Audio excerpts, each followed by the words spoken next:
We got Matthew Burgess here tonight from CDG Engineers, and he's got an update on the Chavies Bridge Project.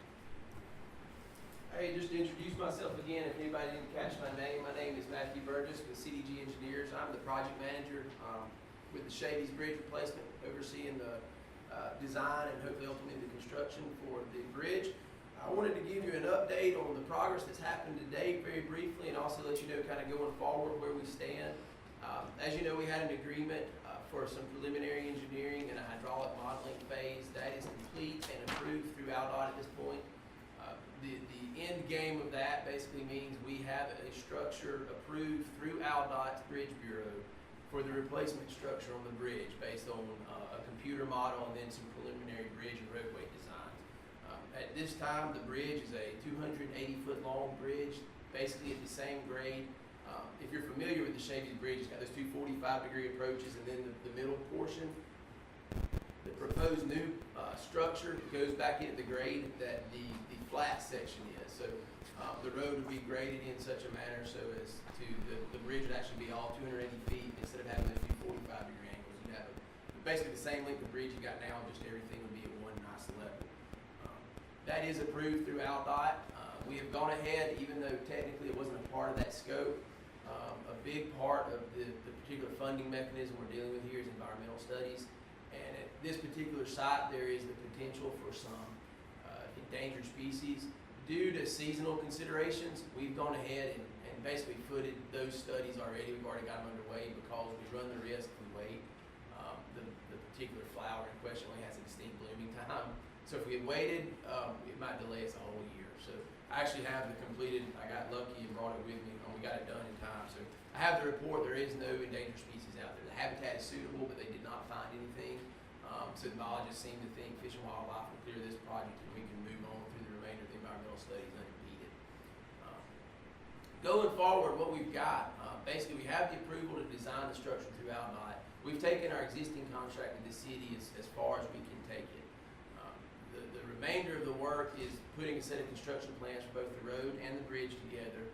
Some ancillary work related to geotech, basically drilling the roadway approaches as well as the center line of the creek to know where rock is, what kind of foundation support are we going to need, because it's a pretty substantially sized bridge. A 200-foot bridge is a large bridge.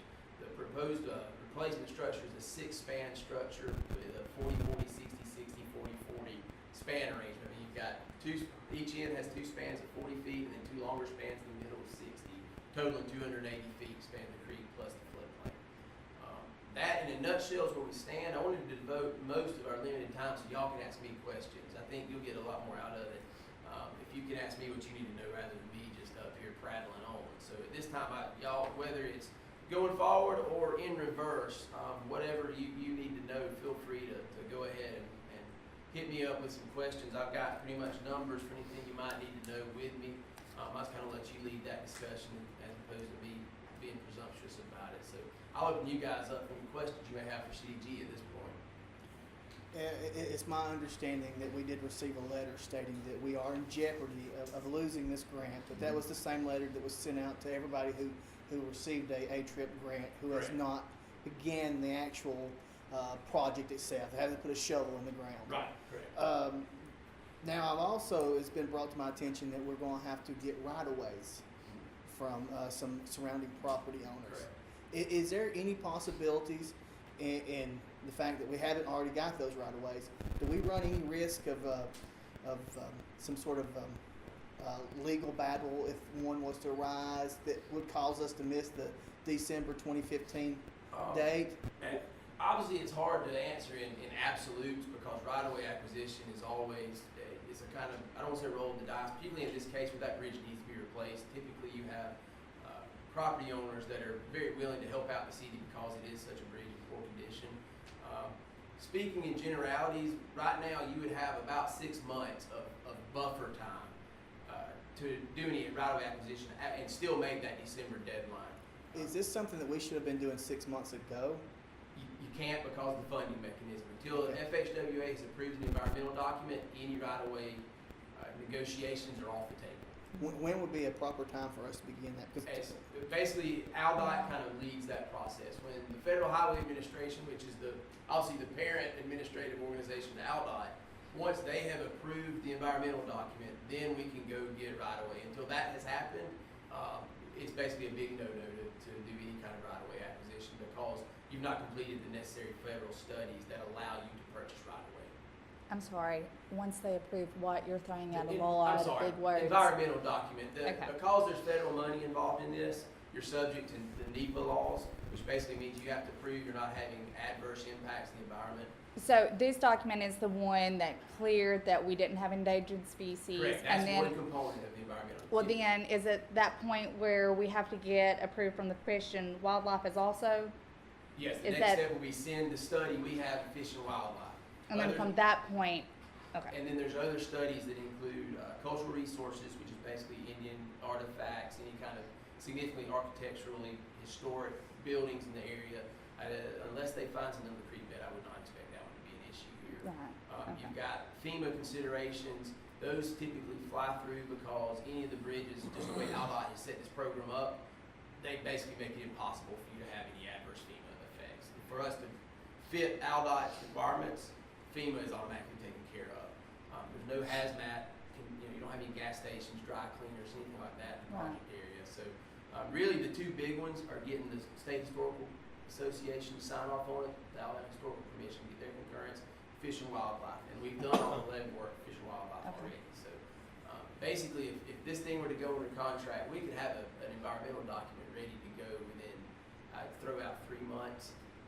We still have to get an archaeologist out here to study the historical aspects of the project limits and then put the document together, submit it, kind of do a little ping pong dance with FHWA of comments, addressing their comments, send it on to Montgomery for final signature. Once that's happened, they'll cut you loose to start acquiring right away. Okay. So we're looking into 3 next months year. away at the minimum. At a minimum, because the other thing that plays into right-of-way acquisition is we've got to have plans completed far enough along to know where we need to buy There right-of-way. they are. And that is not a component of what's happened so far. We've done enough skeleton work to know where the road would go, but detailed designs, particularly related to drainage on the roadway approaches, that's what plays into your right-of-way acquisition big time. If you have any ditches, it also changes the project footprint as opposed to just pavement, where if you have ditches outside of the pavement. But do we run any risk of having a right-of-way issue keep us from getting this grant ultimately? I wouldn't think so. The projects that I've been involved in, that all, like you said, everybody got that letter, the nasty ground from Ed Austin. The deadline, but the way your funding hits is December of next year. If we were to start today, we'd really have this thing ready for construction in spring of next year. So you've got quite a bit of buffer time. In talking with different ALDOT divisions as well as the folks in Montgomery, the letter was really programmed more for the people that had just shown zero progress. And they got an award, they've not done anything with it, they just sat on it. At this point, once we got this thing under contract, we clipped them on and showed a fair amount of progress really quickly. And getting TSLs approved, we've got your bridge approved, we got some environmental stuff going. So I would not at this point think you're in any major jeopardy of losing your funding. The only caveat is A-TRIP is a moving, revolving thing, so my advice would be let's keep showing progress. The more progress we show, the happier innovative projects is in Montgomery, and you just lessen your chance of any probability of losing your funding. But at this time, I would not feel like that's a concern. Anything else? Awesome. No. Well, I know That's you guys great. got a contract in front of you. I'm available if you have any questions about that, or if you have about the cost of the bridge. Right now, we're running about $100,000 below your grant amount. The grant was for about right at $1.5 million and change. I think 1.54 million, inclusive of the ALDOT required inspection. On the bridge right now, we're running at 1.34.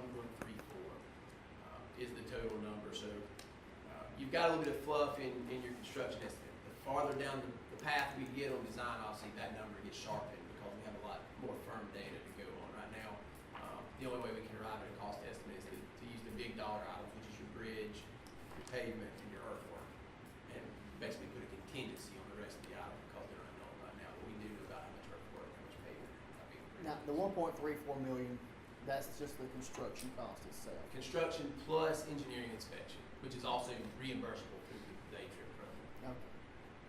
What the engineering inspection you Yes, said, but yes. that's not CDGs. That's not what we're going to be paying now. At this point, no, we do perform construction engineering inspection on the back end, but right now we're in what, in ALDOT terminology, we're in the PE section right now. That's the design side. Once it moves to construction, we have the CE. A lot of terms I'm throwing at you right now. The only thing under A-Trip that's not reimbursable is the part we're in right now, the actual design of the structure and the roadway approaches. Right of way is also not reimbursable. Would you have a amount on what that is right now? Where we're Yeah, standing? C&I is just a flat number. ALDOT makes it very easy on everybody. They typically consider C&I 15% of whatever the construction number is. So right now, based on our preliminary estimates, you're looking at 1.16 million for construction, the hard, what's on the ground, and another 175,000 for C&I. Lump sum of those two is 1.34. But all that's 80/20 through A-Trip. Is there anything associated with this project that's not going to be funded by the A-Trip grant? Right away. Any cost associated with the right of way, whether that's actual physical payment to a property owner if they don't want to donate the right of way and expect payment for it, as well as any fees regarding attorneys' closings and negotiations and those kind of things. That typically runs just like any other property closing. It's just if you're buying property. See, I must have had a misunderstanding. I was thinking that the A-Trip grant only covered the construction. I wasn't aware that it covered some of the engineering costs. Yeah, the backside engineering, which is basically there to make sure the thing gets built the way it was designed, to make sure there's some oversight, it is covered by the A-Trip program as well. But the preliminary engineering The design. preliminary, getting your plans together is not. Getting the thing built is. Okay, If now, it's simplified, think about it. the part that we're on the hook is about 175,000, correct? Yeah, if you, between phase 1 and phase 2, if you cumulatively, yeah. A little bit less than that, actually.